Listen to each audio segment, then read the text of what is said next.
Alrighty, y'all, what's going on today? So today I'm going to be talking to you guys about the Casio SP-3 Sustain Pedal. Obviously a sustain pedal from the company Casio, which is, if you know anything about like keyboards or old musical electronics, they're pretty much, famous for making like crazy, weird, quirky kind of keyboards. They also make sustain pedals and an array of other like synthesizers and things like that. But the reason that I ended up picking one of these up was mainly because we just needed a really cheap sustain pedal at the time, and we didn't have one for the little MIDI keyboard that we had here in the studio. So I was just like, okay, I'll run down to Guitar Center, pick one up, and ended up getting this one. It was the cheapest one they had there at the time. It's not anything amazing by any means, although it does the job, which that's the most you can really say, is that hopefully you get a product that does what it's supposed to do, even if it's not best in the world. So let's talk a little bit about this. It is a piano style sustain pedal, digital piano style sustain pedal, which means you have kind of like the box shape rather than the pedal shape that you would find on an acoustic piano. That being said, it should work for pretty much all different kinds of pianos and synths. At least that's what it says on the box and on their website, that it works with any brand. We've used it with multiple synthesizers here in the studio. We've also used it for different kinds of MIDI keyboards and such, and so far we've never had really an issue with it. I think the only one that it was weird with was like this Roland keyboard that we had. Roland's very, I don't know, they seem to be very like exclusive or territorial with their things anyway, so I'm not surprised.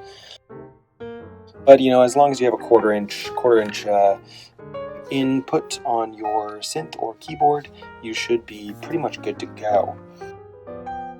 Even though, it is truly meant for Casio keyboards, as it is made for Casio. And essentially, what it does, it's great for adding sustain, compression, truly whatever you want. It just kind of makes your playing feel more honest, more true, allows you to play more expressively and to, add things to your sound that you wouldn't be able to if you didn't have one.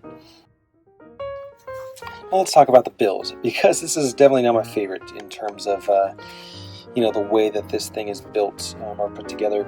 It is made from a very, very cheap plastic.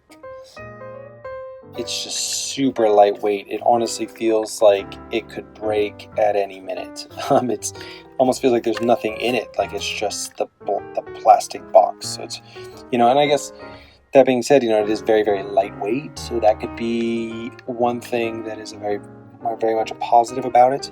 If you are carrying it around, if you're kind of an on-the-go keyboardist, maybe you have like a 25 key MIDI controller, you're traveling on the go a lot, you need a sustain pedal that's super lightweight that you can fit into your little keyboard bag or backpack or whatever. In that sense, this thing is awesome. But as for the actual, I guess, like design or the quality of the materials used, definitely not the highest. It does get a good grip on the bottom, though. That's one thing that I do really like. The bottom is kind of like this like rubberized material. As you can see, there's little indents on it. So if you are working on like carpet or wood floors, it's nice because it doesn't slide around as much. The fact that it is lightweight, though, will make it slide around more so than a heavier pedal probably would. It also has a fairly solid grip on top. I wish these were rubberized. Instead, these are just part of the plastic, so it's not the most helpful thing in the world. But what are you gonna do? The action on here is very, very springy, which, if you know anything about acoustic sustain pedals, expression pedals, having that springy action is not really the best thing in the world. You kind of want something that's going to have range, that's going to let you really dig into it. This one's just kind of like boom, boom, back up. Not the most expressive thing in the world, So, but you can get sustain going. One thing I really do like about this, though, is that the quarter inch is a right angle quarter inch. This means that essentially you can plug this thing in and get just a really, really even if your keyboard is close to the wall or something like that, you can plug it in and it'll work and be pretty solid all the way around. But yeah, overall, if you really need a really cheap sustain pedal, that's pretty much the only time I would recommend this.